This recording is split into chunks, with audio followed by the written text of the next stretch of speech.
I found out about this fight in December, and my anxiety level since December has been unbelievable. That's probably the most anxiety I've had over having a fight. It's probably the worst part about preparing for an MMA fight is preparing for the fight, thinking about it every single day, every day before I go to sleep, every time during the day that I'm not doing something else, I'm thinking about the fight. And that anxiety level, all that stress and the fear and the worry, I mean, that just works up on you. And that's definitely the toughest part. I mean, you'd be stupid not to say that you're not scared going in. I think fear is a good thing, but not letting the fear overtake you. You have to let the fear just ride, and you have to overcome it. You have to become one with it and just accept it, and then just get in the ring and do your thing. Well, it started with MMA. I got into MMA in 2002 is when I had my first fight, my first real MMA fight. I was actually fighting a lot of amateur boxing, had entered a tough man competition in 2002 as a light heavyweight for the FX Tough Man Championship and won the Denver Championship.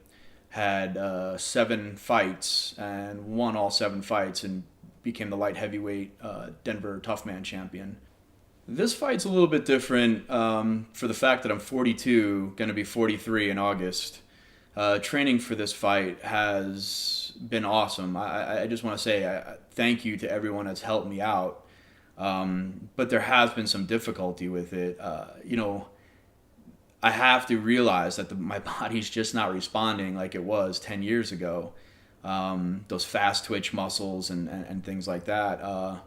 So it's been a little problematic in trying to get in enough hours and to really get it going. And in 2002 when I first started fighting, I had my son.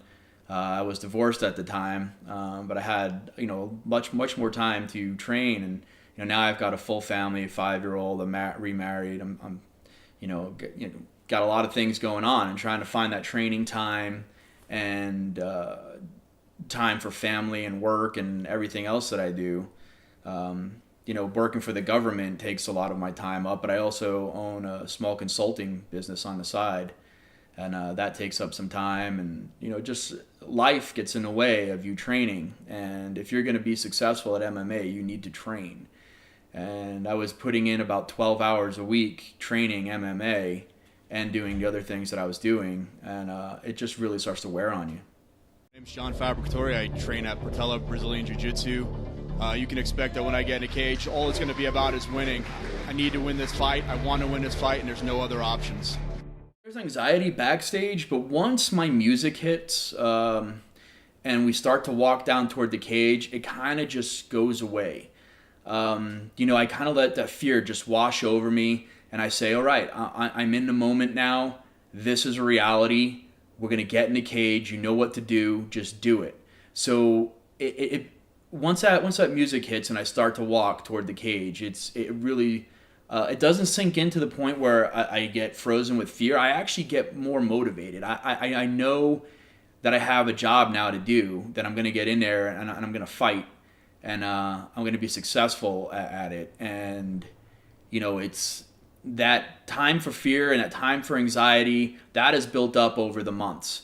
But when it is time to get in the cage, it's time for business, and I get very focused at that time, and the only thing that's in my mind is now winning the fight. A fight is like a storm.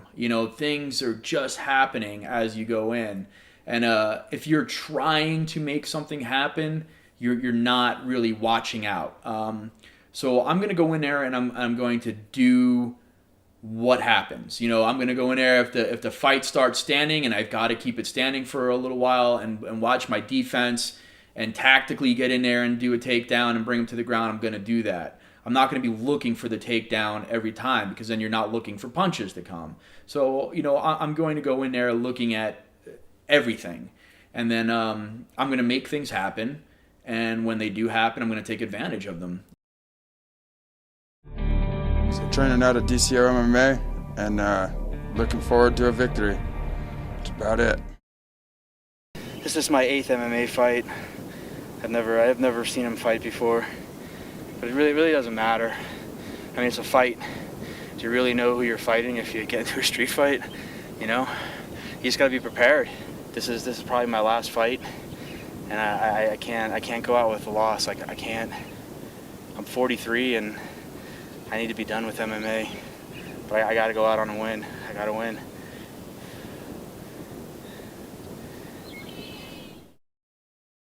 Justice Fabbricatore. He's an independent fighter facing off against the DCO MMA fighter wearing the black trunks, Mr. Nate Roberts. And Mr. Fabbricatore is a gentleman who we have great respect for, Ron. He's basically dedicated his life to public service, having been in the military, and now he's in law enforcement and going for the standing ankle lock early on. That's a tough one to get. And elects to go for some ground and pound and takes a kick to the face for his troubles, does Fabbricatore. Roberts doing a good job getting his feet into position for defense there. Fabbricatore going for the leg toss guard pass. Doing a nice job of staying patient right now, JR, is Fabbricatore. Yeah, and he waved Roberts up and then closed in to punch him in the face. Just kidding. Roberts back to standing. Here we go. Oh, big shots by both fighters. Nice, tight. Each looking to land solid.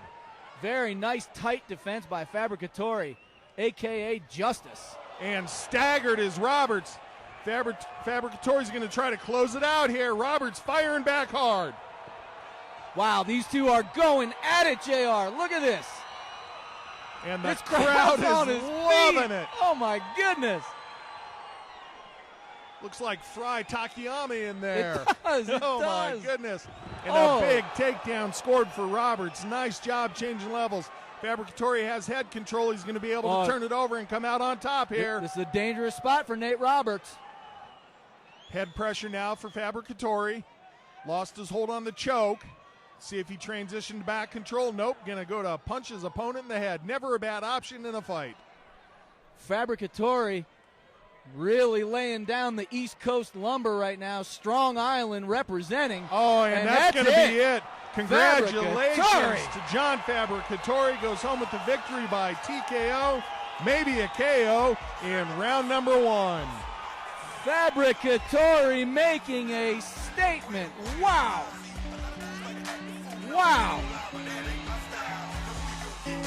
All right, Sean Patrick in the cage with John. What an impressive performance, man. But I got to ask you, how long could that have went on? How good's your cardio?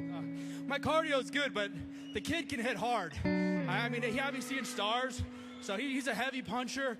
I knew that coming in, but this is my last fight. I'm 43 in August, 43 years old. I said this was going to be my last fight. I wanted to go out throwing punches. I wanted it to be an exciting fight. I just want to say thank you to everyone who came tonight, all the veterans, all my Air Force people, where are you? I was security forces for 5 years, served in Desert Storm, 52nd SPS, the 319th, 4404th in Saudi Arabia. Thank you, guys. At 1 minute 41 seconds into round number one, referee Mills has called a stop to this fight, declaring your winner by TKO, John Justice Fabbricatore. I just want to say thank you again to Portela BJJ, to Dylan especially. I mean, he put a lot of time into me in this, to Sean for showing me lots of great stuff, to Abe for practicing with me, 3 to 4 times a week on the mitts, doing a lot of boxing with me. To Rocky Johnson and his guys for helping me with my wrestling, Frankie Sanchez for talking to me about boxing, to Dan Magnus always, for giving me my first black belt and giving me those first good skills. I just want to say thank you to everyone that's helped me out, my family. It's not easy losing weight, and it's not easy training all the time. My wife for her support, my children, my son and my daughter. Thank you. Thanks all for supporting me, for being there for me and allowing me to do this, putting your time into me, and we're gonna go in there, we're gonna win, and then we're all gonna celebrate afterwards. So it's been a good ride, it's been an awesome journey, and I'm gonna go out with a win, and I'll see you guys at some Brazilian